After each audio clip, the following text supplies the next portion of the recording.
Earlier on, I showed you how to use the drag feature by selecting a component. You'll notice that the cursor now has the drag symbol, so I can drag the desk.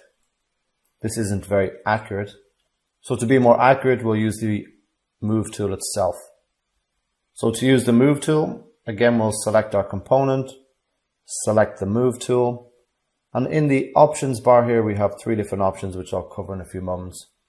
But to get us started, we will just click for our start point, move the cursor in the direction we want to go. We can also specify an angle, and we can physically type in a distance as well and click to place. If I wanted to be more accurate in where I place that component, again, I'll have it selected, select the move tool, and from my start point, if I snap to the corner of that desk, I can move the desk now more accurately, again looking for another snap point on the edge of the other desk.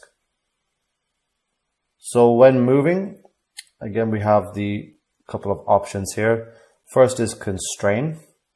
If you're familiar with AutoCAD, it's simply ortho mode.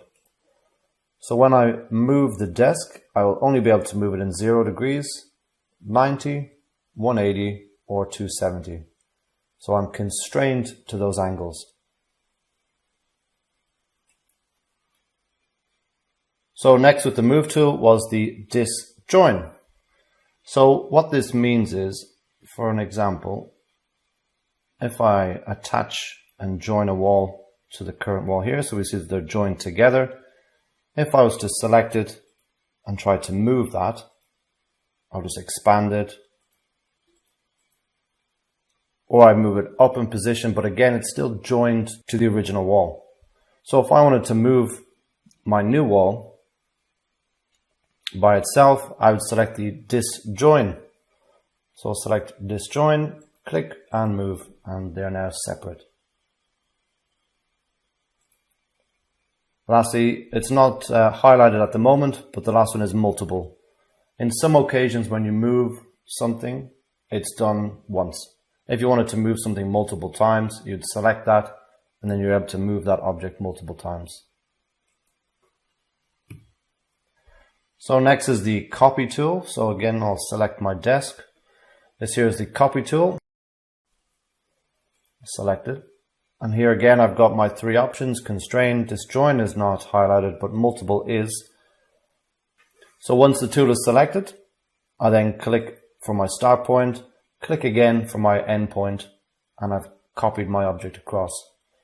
If I wanted to copy something across multiple times, select my copy tool, turn on multiple, and I can now copy it multiple times. Again, we're aware of what constrain means. We're copying at 0 degrees, 90, 180, and 270. Again, if we wanted to copy something with more accuracy, select our copy tool, select a base point, and select our finish point. Again, I'm just snapping from one edge to the other. Next is the rotate tool. So again, selecting the component. Well, here we have the rotate tool. So once I select the tool, my point of rotation automatically will go to the center point of the component.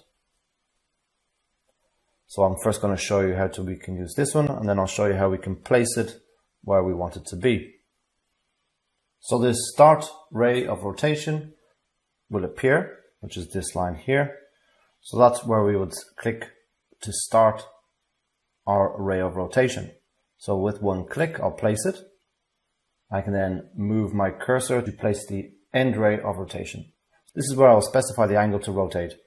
Again, we can just follow the input on the screen, or we can manually type it in and clicking to finish. I'm just going to undo. So again, selecting the desk using the rotate tool. So if we didn't want the ray of rotation to start in the center point, we can move that point. We have a couple of different ways we can do it. In the options bar, we can go and click on place. We can also come down to the grip, click and drag it to a new location. We can also click on spacebar and then specify the new point. Once we've placed our point, it's then again the same case of specifying the start point, pulling the cursor around and clicking again to specify the rotation. Okay, so I'm going to just pan down to the lower half to get some more space. And I'm going to draw in some walls.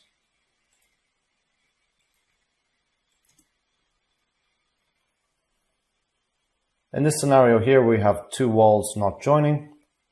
Instead of clicking, using the grip to drag up and extend it to join them, we can use our trim and extend.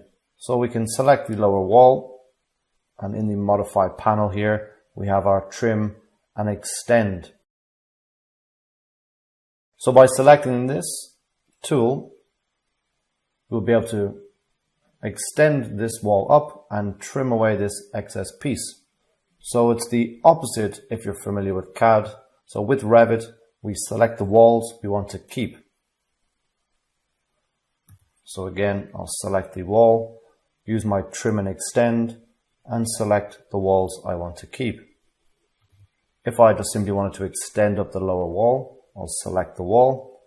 And here we have two other features. We have trim and extend a single element.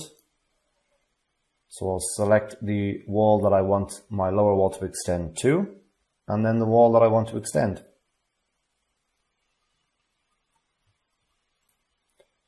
I'm going to copy this over. So I'll select the trim and extend multiple elements. I'll then select the wall I want my lower walls to extend to, and then the walls that I want to extend. And then if I wanted to trim away that excess piece, use my trim and extend like so.